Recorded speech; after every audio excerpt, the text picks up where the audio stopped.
Batcave open.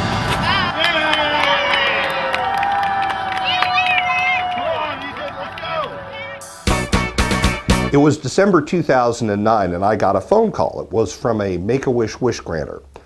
She told me that a family for whom she was granting a wish, the Cowles, had a gravely ill youngster who had just that day left the University of Arizona, Tucson. They left knowing that the child was terminal. His name was Colton. I was asked, could I bring the Batmobile? Well, of course I could bring the Batmobile, but what I also did was I contacted Santa, who was all the way up at the North Pole. Santa, hearing of Colton's condition, said, absolutely I'll come. In fact, he even brought his head elf, Snappy. So about a block away from Colton's house, I ran into Santa and Snappy, and we all loaded into the Batmobile and off we went. He'll come around when the chimes ring out. It's Christmas morning again. Merry Christmas! Peace on earth will come to all. Is this where Colton lives? Ah!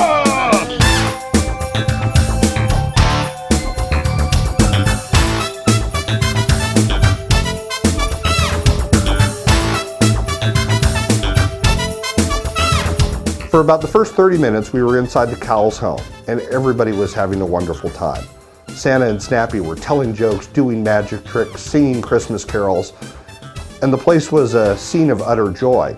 I was standing up close to the front of the room, though, and as I was standing next to Santa, I could see into the kitchen, and there I saw the people from hospice setting up the morphine and the oxygen that would be Colton's constant companions for the next 2 weeks until he passed.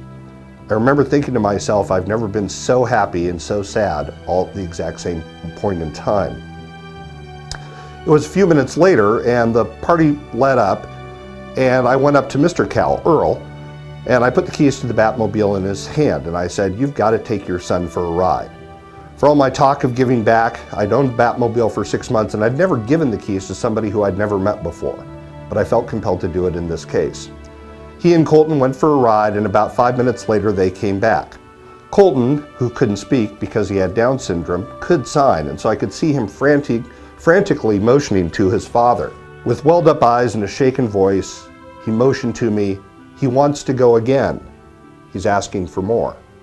And so I told them to go off. As they went off into the star-filled night, I sat there by myself in the middle of the street, and I thought, this is what I have to offer. I don't know the first thing about how to cure disease or the much more vexing broken heart, but this I can do. When we first met Ethan, we at the time used our Batmobile to make visits to the homes of gravely and terminally ill children, as we still do today. But back then we had just the car. When we went to go meet Ethan, one of the things that struck me was that he was so young, he was a little bit put off by the car. He really didn't want to go for a ride.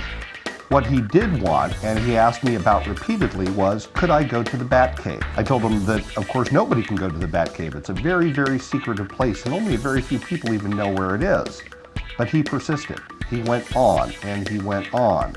And can we go to the Batcave? Can we go tomorrow? I'm free after school. How about 3 o'clock? Can we go tomorrow? We could get a snack. Can we go tomorrow? Can we go to the Batcave? It went on for about 2 hours like that. It stayed in the back of my brain for a period of about 1 year. At one point at home, I'd run out of room for my classic car collection, and I had rented a rather run-down industrial location.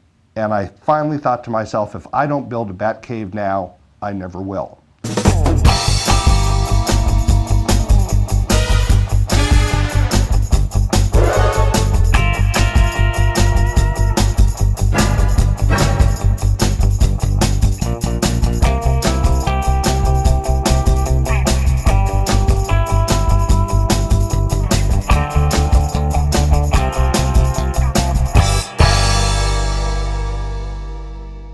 I started with a single volunteer and just an idea, and over the course of the next 12 months it grew to be a real 5,000 square foot reproduction of the original Batcave, complete with Mr. Wayne's study and every device from the original cave.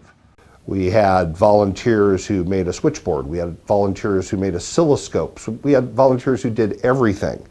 And without them, none of this would have come to fruition. I can't tell you how happy it makes us to finally have brought this one across the finish line. We really feel now like we're in a great position to help families, kids that are sick, and to help our community. And ultimately, that's what it's all about. It's the same idea that was important to Mr. Wayne. Mr. Wayne was a wealthy guy, but he didn't spend his money on himself, or at least not to a great degree. To him, the best use of his funds was to make Gotham a better place for all, and that's our goal too.